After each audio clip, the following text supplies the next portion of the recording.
Hey guys, welcome back to my channel and I'm back again with another really interesting coding interview question video.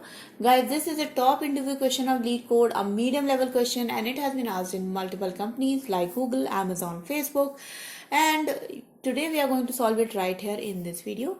Guys, you know that I do a lot of programming and coding related content, and if you like my content and you want me to continue creating these videos, then please do subscribe to my channel and hit the bell icon for future notifications. Also guys, give this video a big thumbs up and share it with your friends, and if you have any questions, comments, suggestions, feedback for me, please put them in the comment section below so that I can address them as soon as possible. Now without delaying this video any further, let's get started. So the first thing is the problem statement. The problem statement is called as find peak element, and basically we have a set of numbers here, an array here, and there is going to be one peak element in this array. Actually not just one, there could be multiple peak elements, but we can return any peak element, and a peak element is an element whose neighbors are smaller than it. For example, here you can see that 3 is a peak element because its neighbors 2 and 1 both are smaller than it. Another thing you can see here that in this example we have got multiple peak numbers. So for example, 2 is a peak here because both ones neighboring it are smaller, and we can see that 6 is also a peak here because 5 is also smaller than 6 and 4 is also smaller than 6. So here we can see that if we have multiple peaks, then we can return any of the index of that peak element, or if we have only one peak element, then we have to return the index of that particular peak element. Let's see the constraints, guys. The constraints are that the length of the array is from 1 to 1000. The value of the number is from -2 to the power 31 to 2 to the power 31 minus 1. And nowhere a number is going to be equal to a number following it. So for example, there will always be a case that this number will never be followed by the number itself. So there is always a different number. Okay. Now let's get started with the solution, guys. The first solution which we are going to see here is going to be an order of n solution or a linear solution. So linear solution is pretty simple, guys. Let's start to the implementation. The first thing which we are going to do is we are going to declare an index value 0. And this is the index value which we are going to set as the index of the peak element, and we are now just going to scan the entire array 0 to I less than nums dot length and I plus plus. So what we have to check? We have to check if the nums I element is less than nums I minus 1. Okay, let's start from 1. We have to start from 1, not from 0, because the peak element is going to be in the middle, right?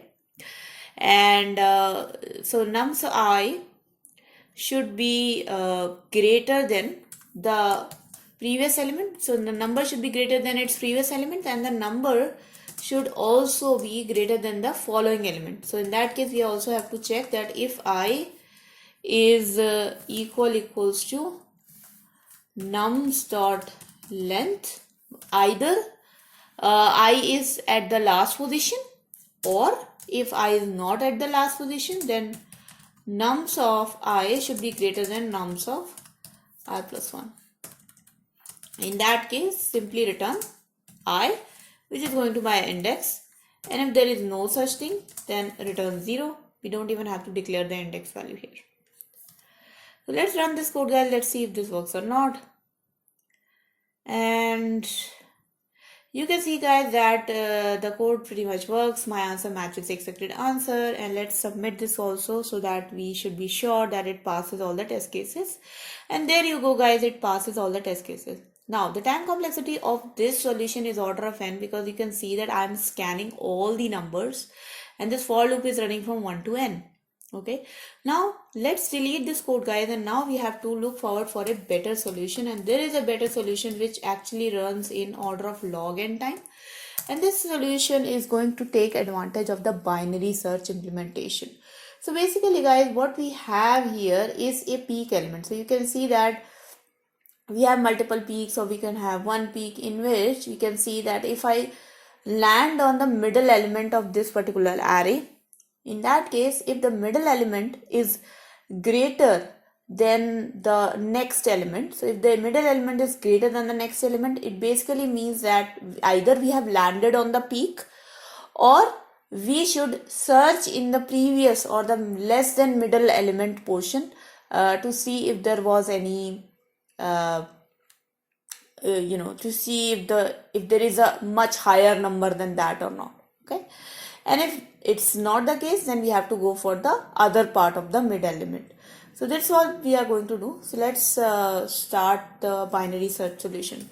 So the binary search solution, first of all, you have to initialize the low element, which is going to be 0, and the high element, which is going to be nums dot length minus 1.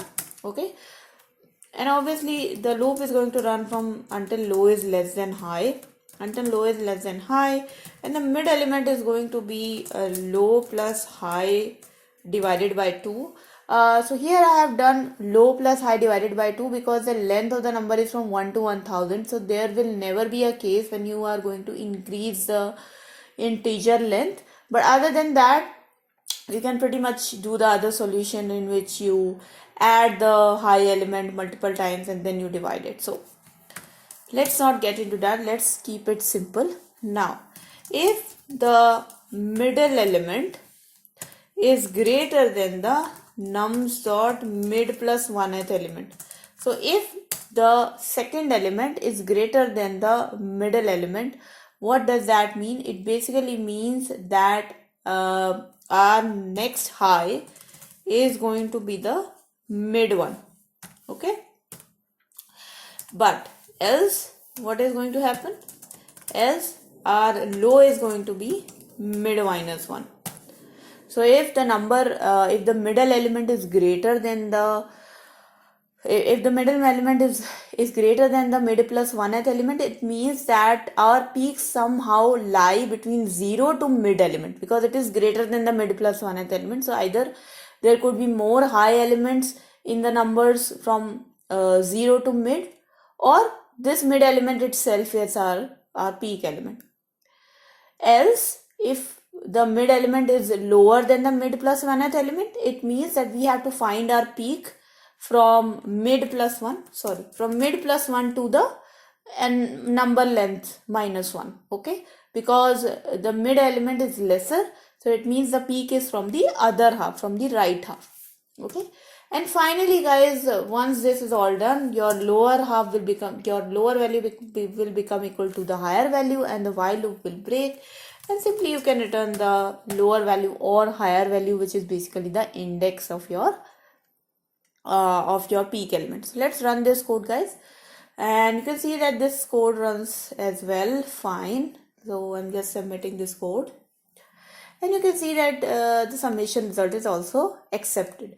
So just for the time complexity, guys, as you can see that we are using a divide and conquer approach here. Every time we go inside this if and else statement, we are going to half our search into mid and mid plus 1.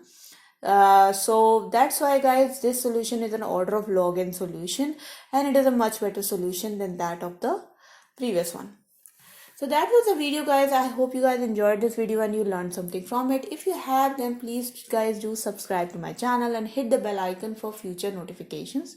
As per my schedule, I make videos almost every day from Monday to Friday, unless there are any anomalies, for which I do apologize. And also, guys, if you have any questions, comments, suggestions for me, please put them in the comment section below so that I can have a look at them and address them as soon as possible. Do give this video a big thumbs up, guys. Share it with your friends as well, and I'll see you guys next time. Until then, bye bye.